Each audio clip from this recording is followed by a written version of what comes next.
One day, Percy arrived at the quarry to collect some stone for his freight cars. Snow and frost lay everywhere. There was not a sound to be heard. Percy ventured further. He found Mavis, the new diesel engine, resting in the shelter of some rocks.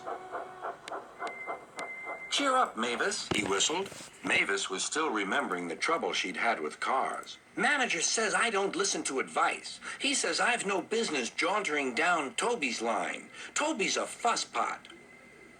"Toby has forgotten more about freight cars than you will ever know," replied Percy.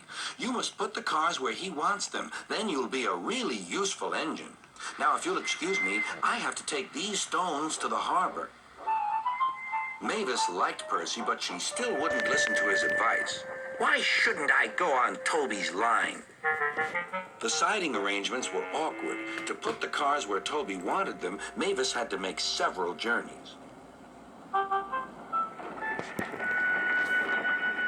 She started making a plan. "If we used the teeniest bit of Toby's line," she said to her driver, "we would save all this bother." Her driver, suspecting nothing, allowed them to go as far as the first level crossing.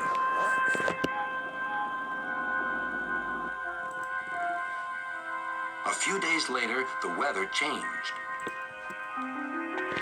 As the snow melted, the quarry grew busy again. Some trains were so long that before leaving the cars for Toby, Mavis had to go beyond the level crossing with them. Now for her plan. She would go further down the line without it seeming her fault. "Can you keep a secret?" she asked the freight cars. Yes, they chattered. "Will you bump me at the level crossing and tell no one I asked you?" The cars promised. But while Mavis was away, Toby arrived.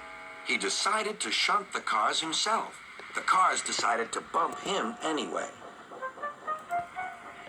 They reached the level crossing and Toby's brakes came on. This was the signal for the freight cars. On, they yelled. Toby was away, with the cars screaming and yelling behind him. No one realized that melted snow had turned a stream ahead into a torrent, and the bridge above it was about to collapse.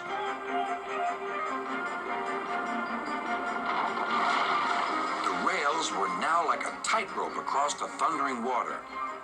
Stop! Cried Toby. His driver fought for control. They came nearer and nearer to the bridge. It was all or nothing now. The driver braked hard.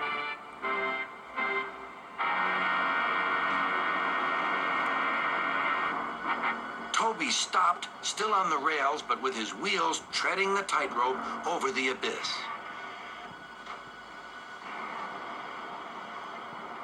Mavis was horrified and quickly came to the rescue. Workmen anchored Toby with ropes while she pulled the freight cars away. Then she helped Toby to safety.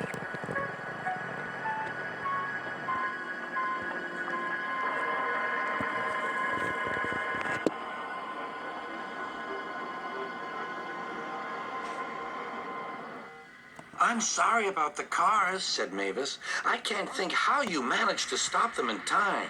"Oh, well," said Toby, "my driver told me about circus people who walk tightropes, but I just didn't fancy doing it myself."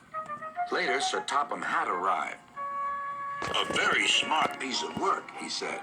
"Mavis, you did well too, I hear." "It was my fault about those cars, sir," she faltered. "But if I could..." "Could what?" "Come down the line sometimes, sir. Toby says he'll show me what to do." "Certainly," replied Sir Topham Hatt, "if your manager agrees." And so it was arranged. Now Mavis is as happy as can be, and Sir Topham Hatt thinks she's really useful indeed.